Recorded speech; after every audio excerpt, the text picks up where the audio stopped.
Voilà, gloire à Dieu. Je voudrais ouvrir avec vous la parole de Dieu dans le livre de la Genèse au chapitre 6e. Livre de la Genèse, chapitre 6e. Ce sont des textes certainement que vous connaissez, voilà. Donc, premier livre de la Bible, je vous apprends rien. Vous êtes avec moi, les frères et sœurs, là? Voilà, je vous sens un petit peu... Ça y est, c'est la rentrée, vous avez fourni tellement d'efforts. Voilà, vous avez repris les horaires matinaux que...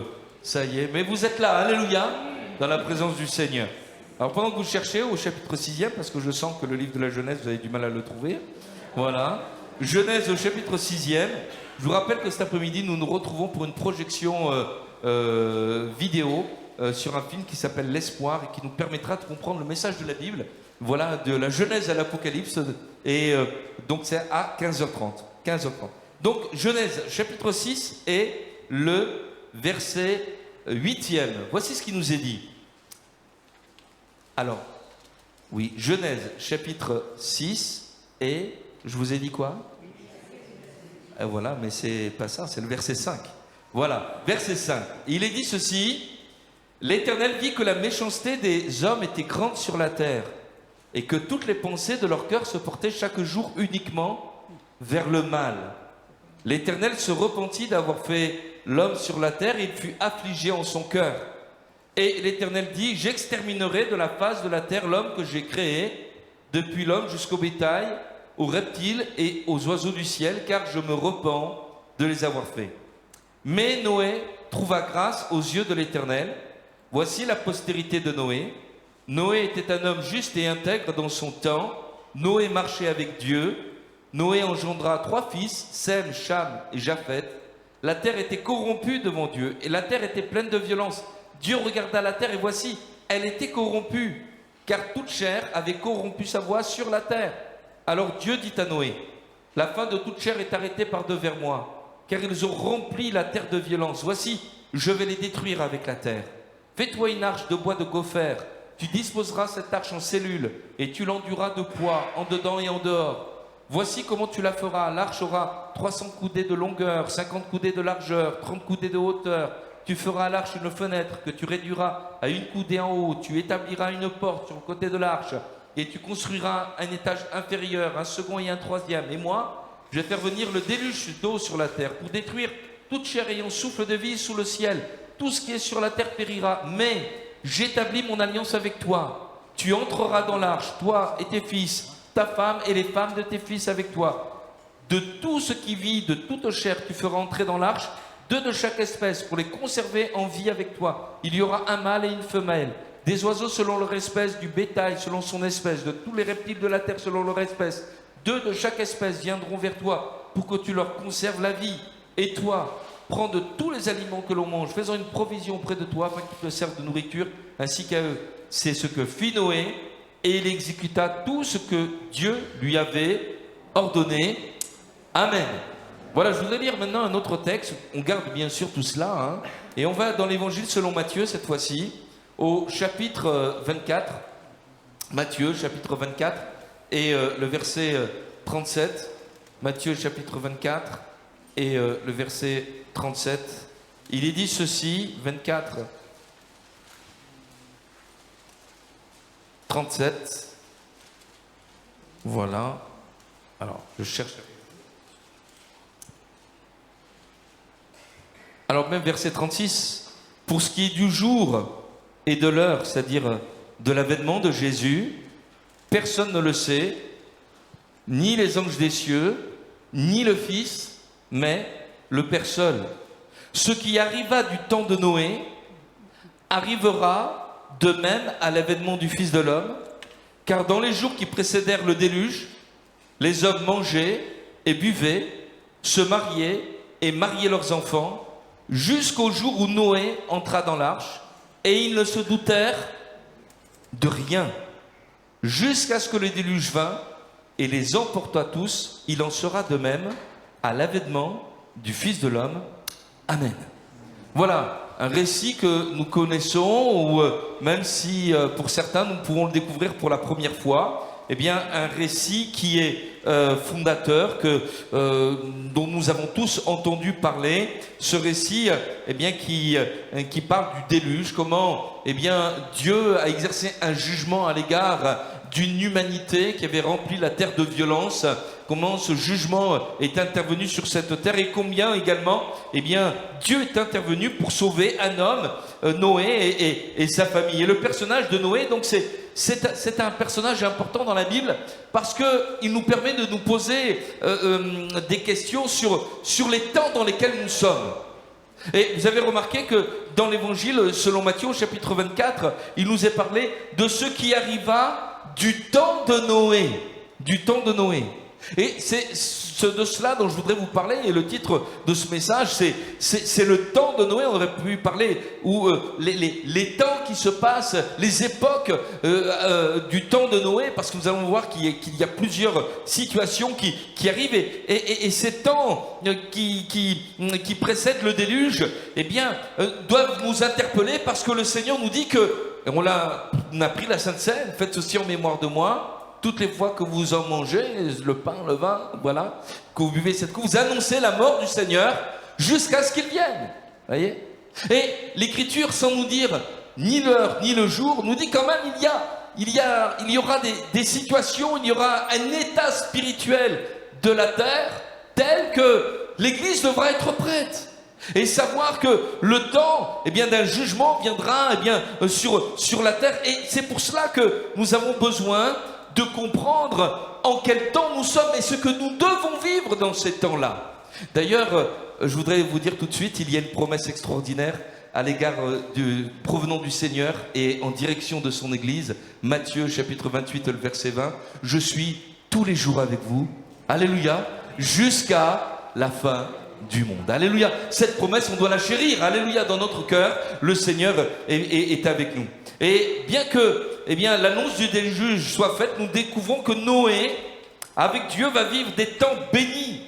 Même si il y a des temps compliqués qui vont advenir pour la terre, mais au milieu de ces moments-là, Dieu va faire vivre à Noé des temps de bénédiction et de grâce. Alléluia.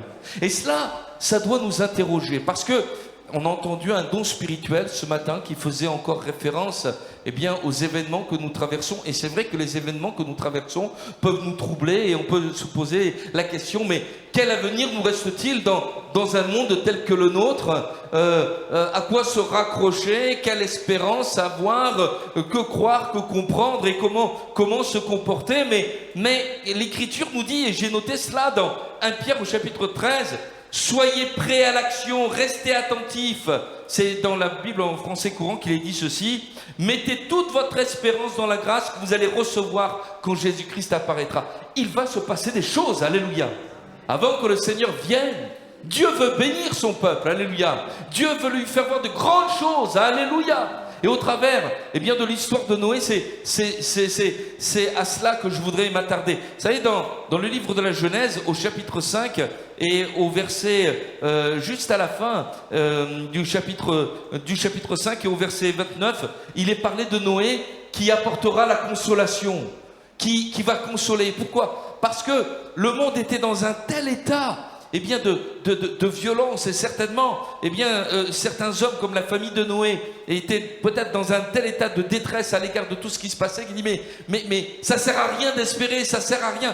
Et Noé, au travers de sa relation avec son Dieu, va faire entrer toute sa famille dans une conception nouvelle. Non, c'est pas fini. Peut-être que le monde va vers sa fin, mais nous, on va pas vers notre fin. Alléluia.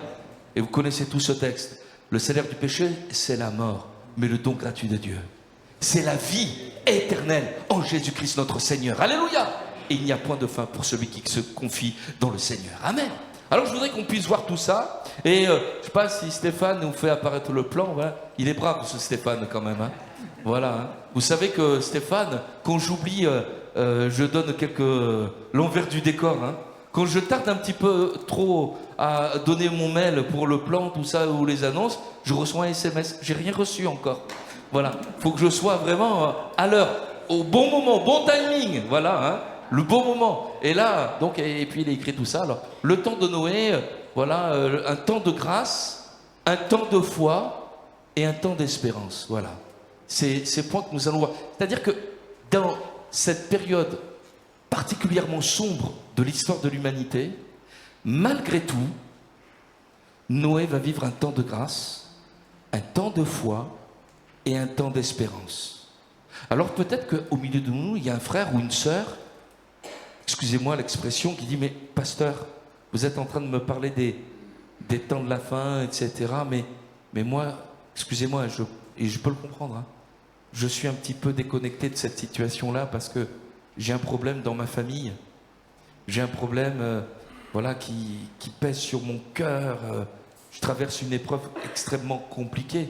Mais malgré la complication de ton épreuve, tu peux toi aussi vivre un temps de grâce, un temps de foi, un temps d'espérance. Alléluia. Et c'est ce qu'on va voir ensemble. Alors tout d'abord, eh bien, quand nous étudions la vie de Noé, donc nous étudions une vie, une période particulière. Je reviens dans le livre de la Genèse, au chapitre 6e, les versets 12 et 13 nous disent ceci.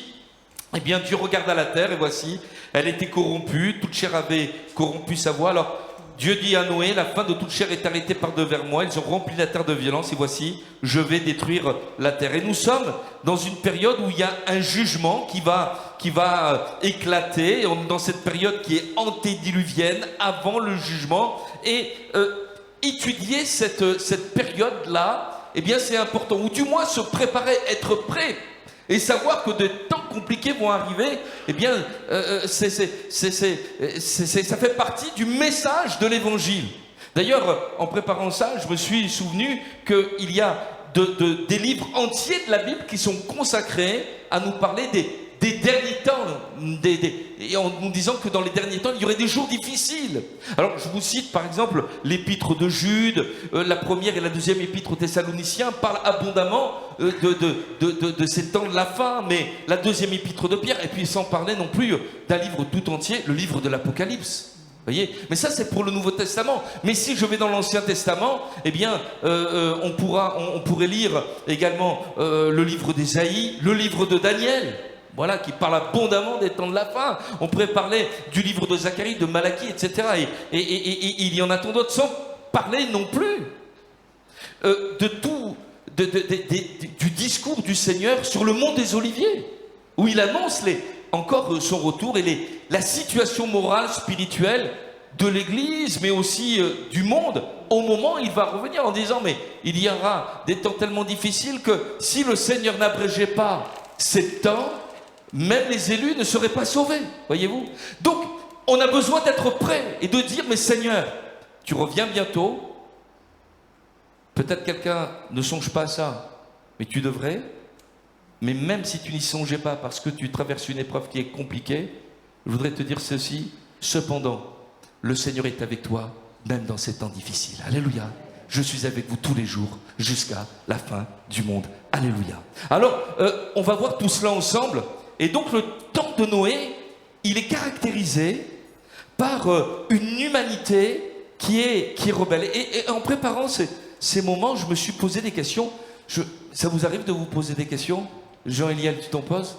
Voilà, hein. Le groupe de jeunes. Hein. Jean-Éliel, il a rejoint le groupe de jeunes. Gloire à Dieu, alléluia. Hein. Voilà, et puis il y en a d'autres aussi hein, qui sont, voilà, Loélia, tout ça, Lisa. Et on bénit le Seigneur. Gloria, voilà. Mais, donc, je me suis dit, mais Seigneur, comment ça se fait? Parce que dans ce texte-là, qu'on a lu tout à l'heure dans Matthieu 24, vous avez vu, on a vu que donc l'humanité s'aperçoit pas qu'elle est à sa fin, et pourtant ils se marient leurs enfants. Je me suis dit, mais c'est une société qui est construite, ça. Qu'est-ce que vous en pensez? Oui ou non? Vous voyez ce que je veux dire? Ils marient leurs enfants, et pourtant, ils sont rebelles. Pourtant, Seigneur, tu vas les juger.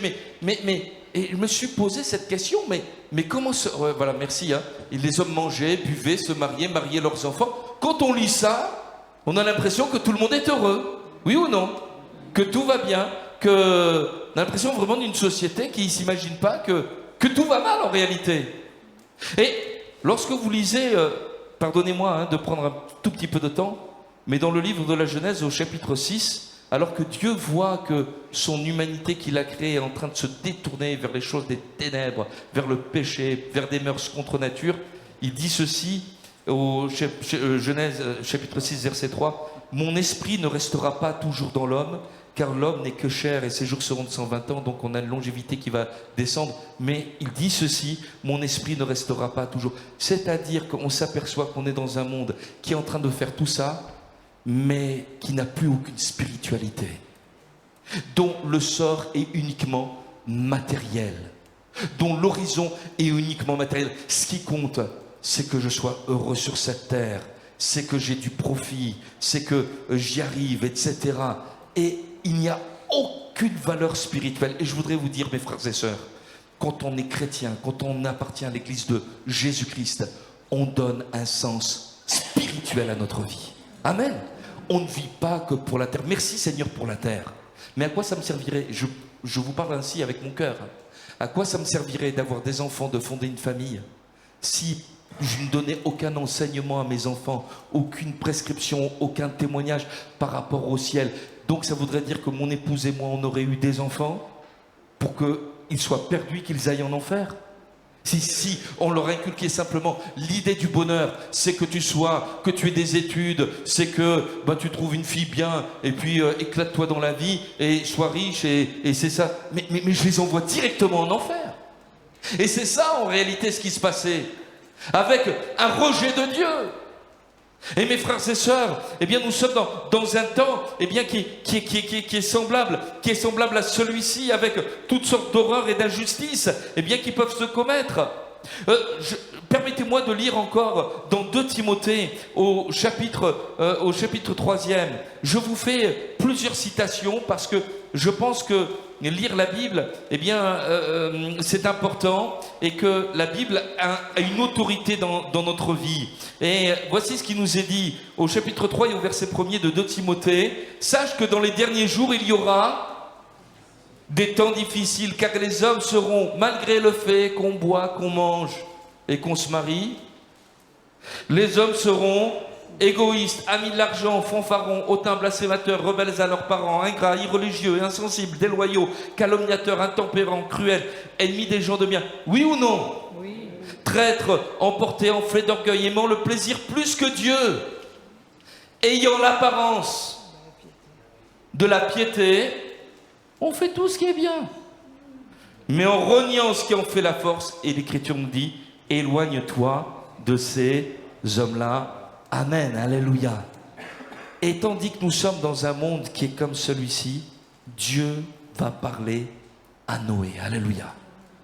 Et il va résoudre, eh bien, de le sauver. Et malgré le fait qu'il y a un temps, eh bien, de perdition, un temps où le monde s'englue dans une vision du monde dans laquelle Dieu ne compte plus, dans laquelle Christ ne compte plus, l'Écriture nous parle qu'il y a un temps de salut pour chacun d'entre nous. Alléluia. Amen. Et je voudrais te dire, toi, eh bien, qui a peut-être entendu ce don spirituel tout à l'heure, qui t'interroge, qui voit que le monde va vers son chaos, mais il y a pour toi une espérance, il y a pour toi un avenir, il y a pour toi un temps de salut, parce que Jésus est mort pour toi à la croix, afin que tu ne périsses pas, mais que tu aies la vie éternelle. Comme on l'a chanté tout à l'heure, il s'est chargé de tes péchés, pour que tu sois pardonné, alléluia, que tu sois racheté et que tu lui appartiennes, alléluia. Et dans ces moments-là, dans ces temps compliqués, dans ces temps difficiles, des temps que tu peux vivre, des temps que nous pouvons vivre d'une manière collective ou d'une manière personnelle, Dieu va faire passer à son enfant, à Noé, à son serviteur et à toute sa famille, des temps de grâce, des temps de bénédiction, alléluia. Et c'est pour cela que j'ai parlé et j'ai mis dans ce plan, eh bien, un temps de grâce, un temps de foi, un temps d'espérance. Alléluia. Amen. Et je voudrais que, tandis que tu entends ce message, tandis que tu songes, eh bien, aux épreuves, tandis que tu songes aux difficultés, que tu puisses dire, le Seigneur, malgré ces moments difficiles, a prévu pour moi une bénédiction, une grâce, un salut pour non seulement moi, mais pour toute ma famille. Alléluia. Amen. Gloire à Dieu. Vous pouvez le dire à votre voisin. Hein. Dieu a prévu pour toi un temps de bénédiction. Alléluia. Dites-le à votre voisin. Alléluia. Un temps de grâce. Alléluia. Merci Seigneur. Merci Seigneur. Vous avez remarqué que, tandis que Noé parle, ou plutôt que Dieu parle à Noé, La Bible nous dit ceci, que Noé trouva grâce aux yeux de l'Éternel. Alors, attention, comprenez une chose, Noé n'a pas été sauvé parce qu'il était meilleur que les autres. Vous savez, la Bible nous dit que tous ont péché et sont privés de la gloire de Dieu. Devant Dieu qui est saint, saint, saint, saint, tout péché est péché, péché, péché, le mal. Et le mal a pu entrer dans le monde, il a pu entrer dans le cœur des hommes, mais il n'entrera jamais dans le ciel de gloire. Il n'y a qu'un seul moyen pour entrer dans son ciel de gloire, c'est d'être lavé de nos péchés, et le seul qui soit capable de nous purifier, c'est Jésus. Alléluia. Le sang de Jésus nous purifie de tout péché. Et c'est pour cela qu'il nous est dit que Noé, trouva grâce devant l'Éternel. Noé trouva grâce aux yeux de l'Éternel. Là où le péché a abondé, la grâce de Dieu a surabondé. Alléluia. Mais cette grâce, mon frère, ma soeur, et toi, bien-aimé qui entends ce message, elle s'opère dans la vie de celui qui cherche Dieu. Si tu cherches Dieu, cette grâce s'opérera dans ta vie. Mais si tu t'éloignes de lui, tu n'auras pas part à cette grâce. Vous savez, il est dit ceci, que Noé était un homme qui était juste intègre dans son temps compliqué. Il marchait avec Dieu. En réalité, ça veut dire que cet homme-là cherchait la présence de Dieu. Il cherchait la face de Dieu. Et c'est pour cela que Dieu, le voyant, n'a pas voulu qu'il soit emporté par le jugement qui allait venir. Parce que le jugement aurait dû atteindre également Noé. C'était un homme de la même nature que tous les autres. Mais la différence, c'est que cet homme, au lieu de se laisser emporter par le péché en disant « mais il n'y a aucun avenir dans ce monde-là, mais je vais trouver mon avenir et mon espérance en celui dont on m'a parlé, en celui qui est intervenu dans le jardin d'Éden, en celui qui a annoncé que la postérité de la femme écraserait la tête du serpent, à celui qui a annoncé des temps de bénédiction. C'est sur lui que je vais baser et fonder ma vie. Alléluia. Et en raison de cela, Dieu est intervenu. Vous savez, mes frères et sœurs, tout à l'heure, c'est un petit peu à dessein que je vous ai parlé de la mémoire. Il ne faut pas oublier d'où on vient. La Sainte Seine.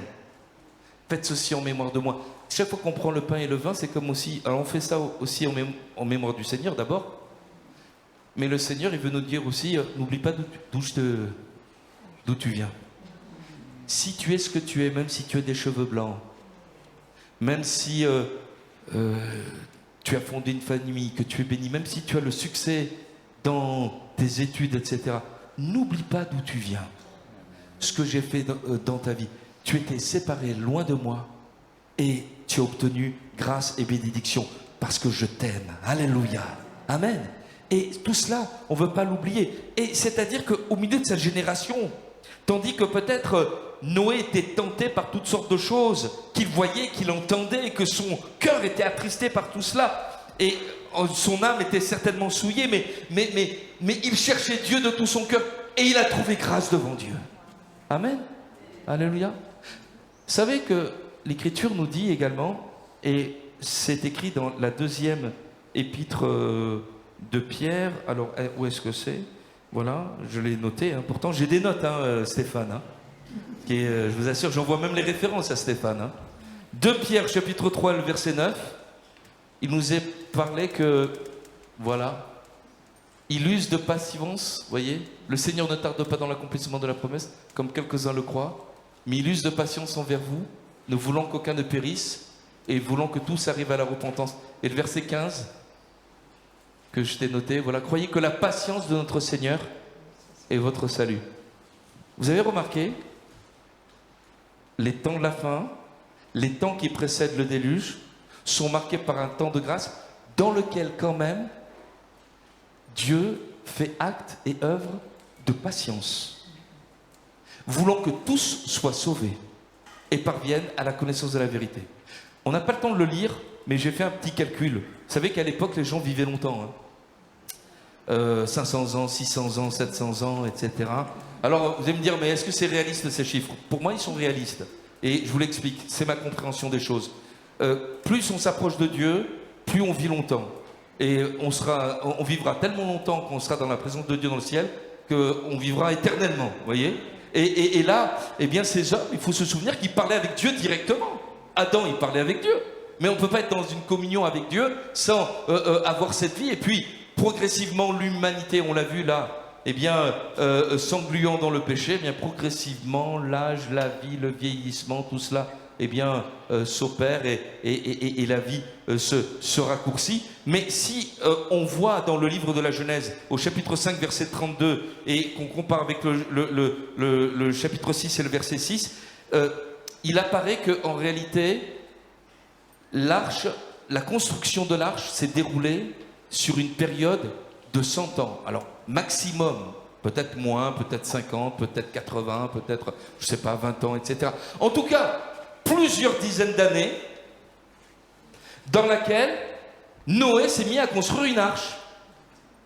Et la Bible nous parle de lui, de Pierre 2,5, comme un prédicateur de justice, le prédicateur de la justice. Au travers de la construction de cette arche, il était en train de dire une chose: nous vivons, vous vivez dans le péché. Moi, j'en suis sorti, j'ai trouvé la grâce de Dieu. Le monde vit dans le péché, le jugement vient, mais voici, il y a un moyen de salut qui est là. Repentez-vous. Repentez-vous.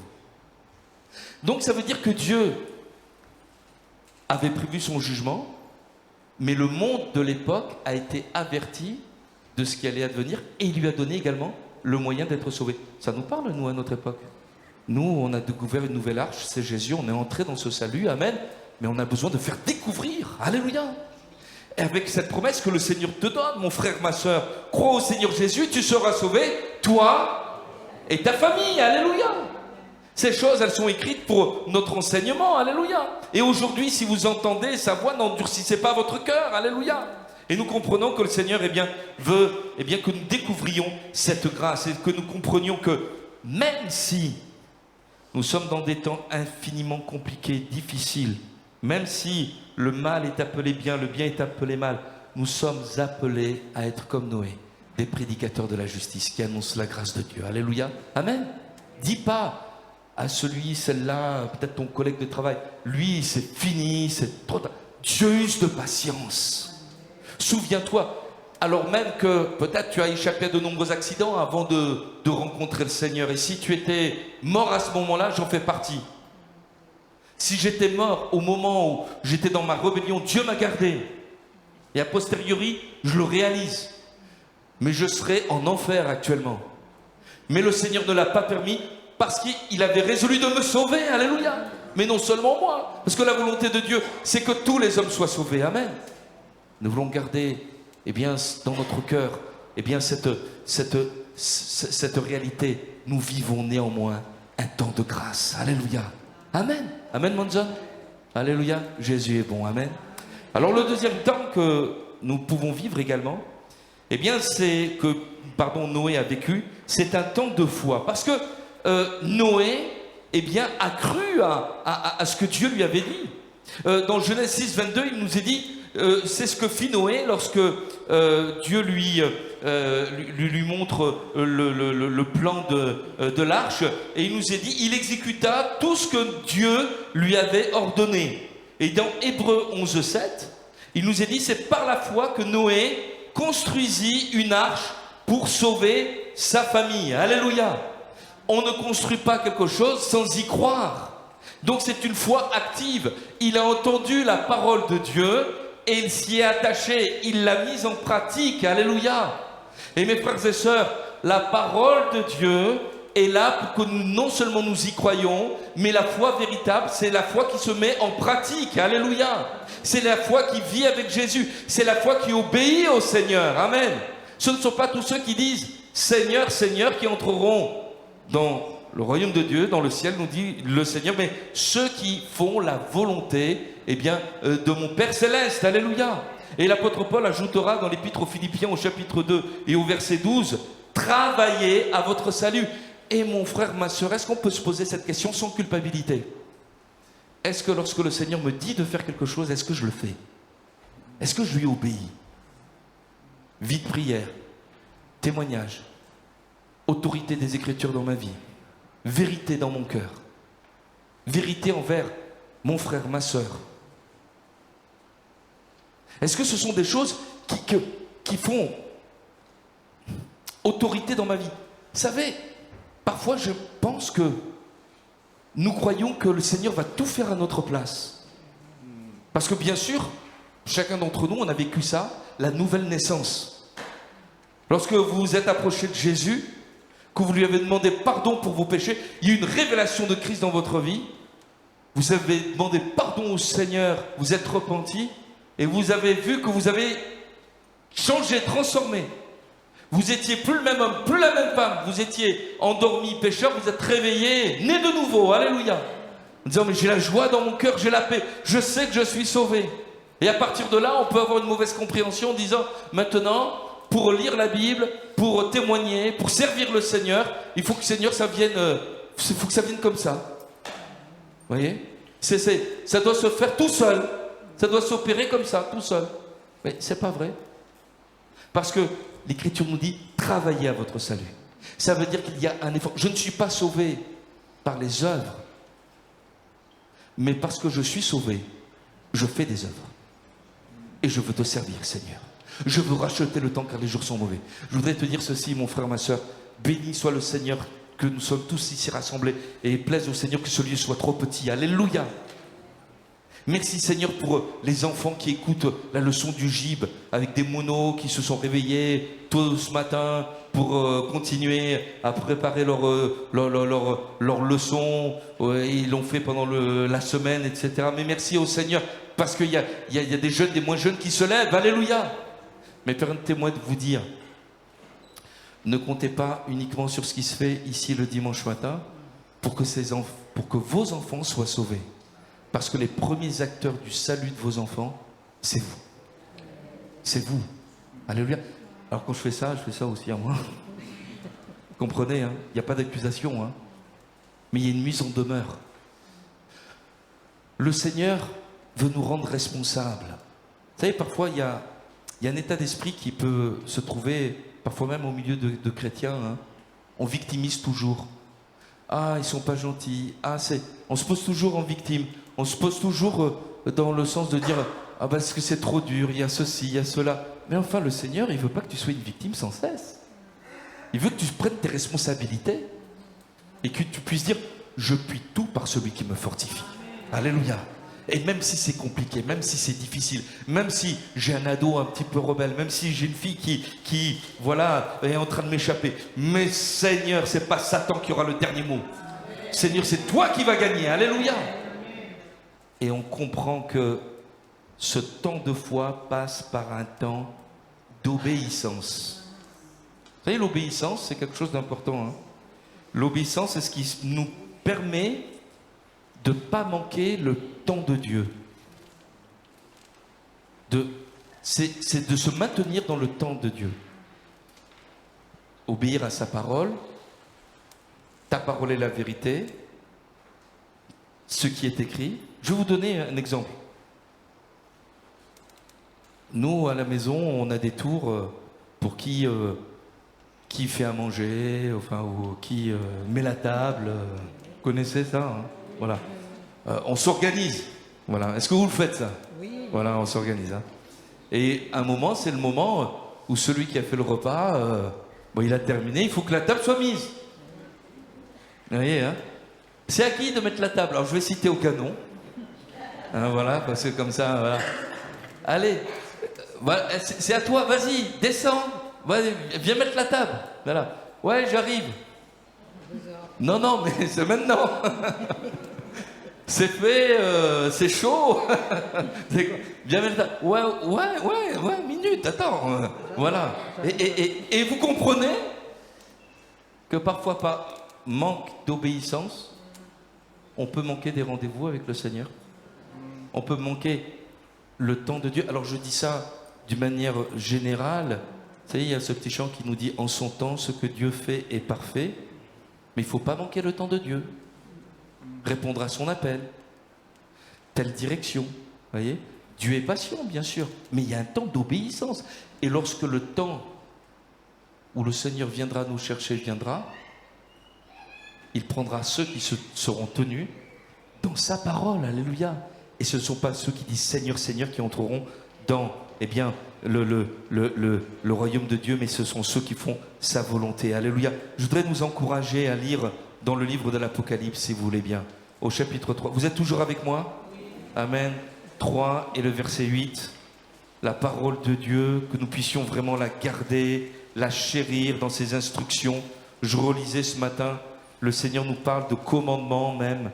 Et même si on est sous la grâce, même si on n'est pas sauvé par les œuvres, mais on est quand même sauvé par notre obéissance, mes frères et sœurs. La Bible nous dit, je vous le cite rapidement, mais l'Écriture nous dit que bien que fils, Jésus a appris l'obéissance par les choses qu'il a souffertes. Et il a été élevé à la gloire. Et il est le sauveur de tous ceux qui lui obéissent. Tu es sauvé par ton obéissance. Et la foi, ta foi, la foi que tu as reçue de la part du Seigneur, qui t'est communiquée au travers de la parole de Dieu, de la prédication, c'est un acte d'obéissance. Tu ne choisis pas de croire dans ce que tu as envie de croire. Tu choisis de croire dans ce que Dieu te dit de croire. Alléluia. C'est-à-dire, le salut est en Christ et sa parole est la vérité. Alors, Apocalypse chapitre 3 et le verset 8e. Je connais tes œuvres. Voici parce que tu as peu de puissance et que tu as gardé ma parole et que tu n'as pas renié mon nom, j'ai mis devant toi une porte ouverte que personne ne peut fermer. Retenez ce verset de l'Écriture. Aujourd'hui, plein de gens qui disent « Ouais, je recherche la puissance. Je veux voir des démons chassés, des trucs, etc. extraordinaires. » Merci Seigneur, hein, Jésus chasse les démons, libère, etc. Mais là, il dit « Mais écoute, tu as peu de puissance, mais c'est pas vraiment ça que je cherche. Moi, ce que je cherche, c'est que tu gardes ma parole. Et la véritable victoire d'un enfant de Dieu, c'est être fidèle à la parole du Seigneur. » Peut-être que tu te dis, bizarre, je ne vois pas autant de miracles que j'aimerais. Ben, moi, je vous assure, je voudrais voir davantage de miracles que ce que je n'en vois. Voilà, voir beaucoup plus de guérisons. Et il faut prier pour qu'il y ait davantage de guérisons au milieu de nous. Alléluia. Mais ce n'est pas sur les miracles, les guérisons ou toutes sortes de songes que nous pourrions recevoir. Ce n'est pas sur cette base-là que nous sommes protégés, que nous sommes agréés de Dieu, que nous sommes sauvés. C'est sur la base plutôt d'être fidèle à sa parole. Seigneur, je la garde. Alléluia. Amen. Et dans les temps dans lesquels nous sommes, que nous puissions être une église qui dit, eh bien moi je garde ta parole. Alléluia. Gloire au Seigneur. Alors, j'avais prévu encore d'autres choses. Peut-être nous y reviendrons dans un autre moment. Mais je voudrais continuer et lire ce texte qui se trouve dans le Jérémie, chapitre 11, 29. Vous pouvez le lire.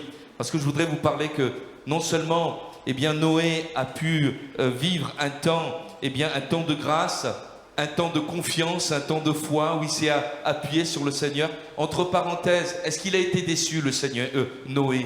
Est-ce qu'il a été déçu en s'appuyant sur Dieu? Est-ce qu'il a été déçu en obéissant à la parole de Dieu? Bien au contraire, parce que la Bible nous dit qu'il construisit une arche pour sauver sa famille. Alléluia, amen. Ça, c'est extraordinaire. Ça veut dire que notre obéissance a un impact béni. Mon frère, ma soeur, auprès de tes enfants, auprès de tes collègues de travail, auprès de ton voisinage, ton obéissance apporte une bénédiction pour celles et ceux qui sont autour de toi, afin qu'ils se saisissent à leur tour de ce salut et qu'ils soient sauvés. Alléluia. Et lui-même n'a pas été déçu. Mais je termine en disant, qu'il a vécu un temps d'espérance, et je vous ai donné Jérémie 11, 29, qui dit ceci. Voilà, on va le lire ensemble. Alors cette fois-ci, c'est Stéphane qui est en difficulté. Et là, je savoure ce moment. Voilà. D'ailleurs, pasteur, quand même. Voilà. Voilà. Est-ce que tu l'as voilà. Vous le connaissez? Ah non, c'est 29, 11. Ah. Sorry. Voilà. Car je connais les projets que j'ai formés sur vous, dit l'Éternel. Projet de paix et non de malheur, afin de vous donner un avenir et de l'espérance. Amen. Et Noé, comme je disais tout à l'heure, c'est cet homme qui va apporter une consolation. Et je voudrais te dire ceci, l'espérance, c'est l'avenir que Dieu donne. Quelqu'un dit l'espoir fait vivre. L'espoir, c'est l'avenir que les hommes sont capables de donner. Et on s'aperçoit que l'espoir, il est bien endetté. Qu'est-ce que vous en pensez, hein? Voilà, hein? Il est bien bloqué, l'espoir, hein? Il est tout bloqué, hein? Mais l'espérance, c'est l'avenir que Dieu donne.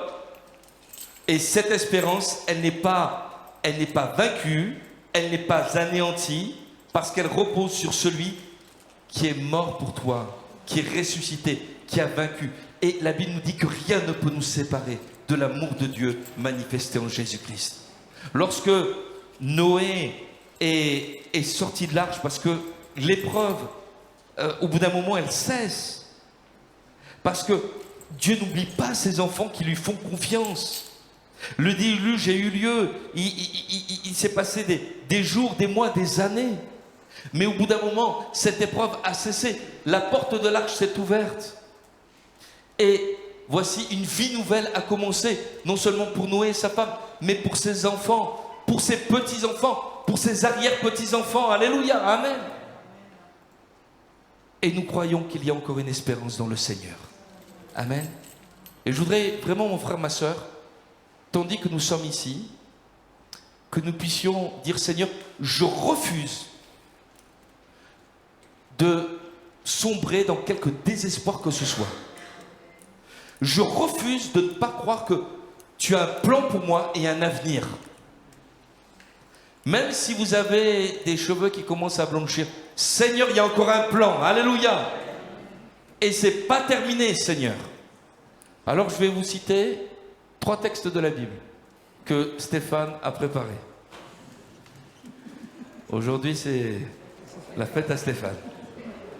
Jean 14.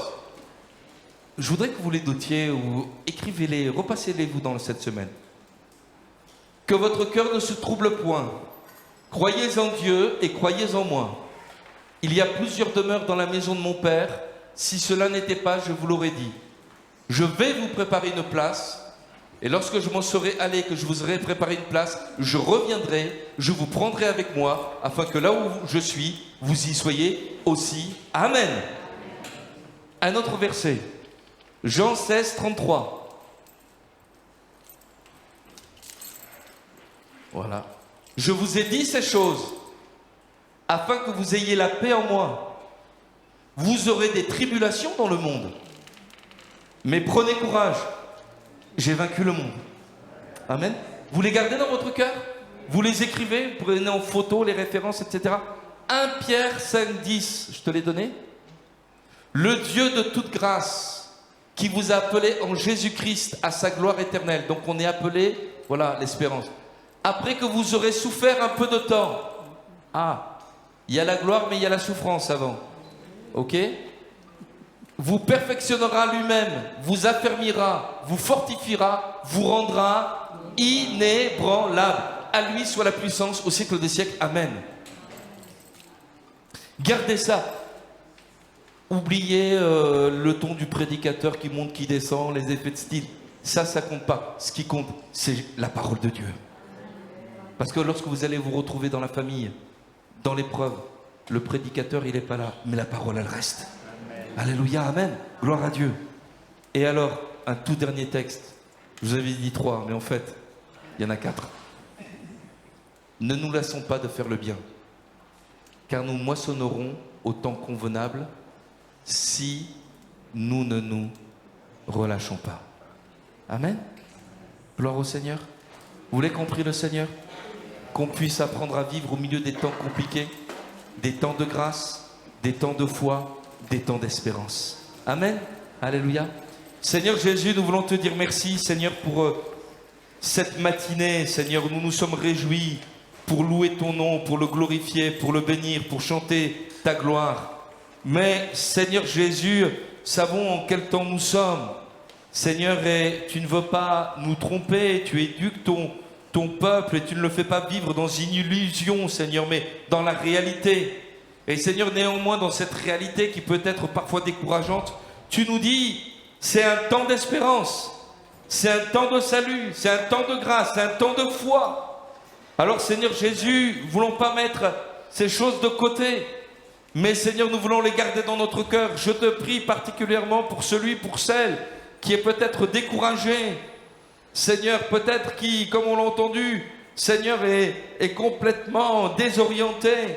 Mais Seigneur, tu lui parles ce soir, ce matin.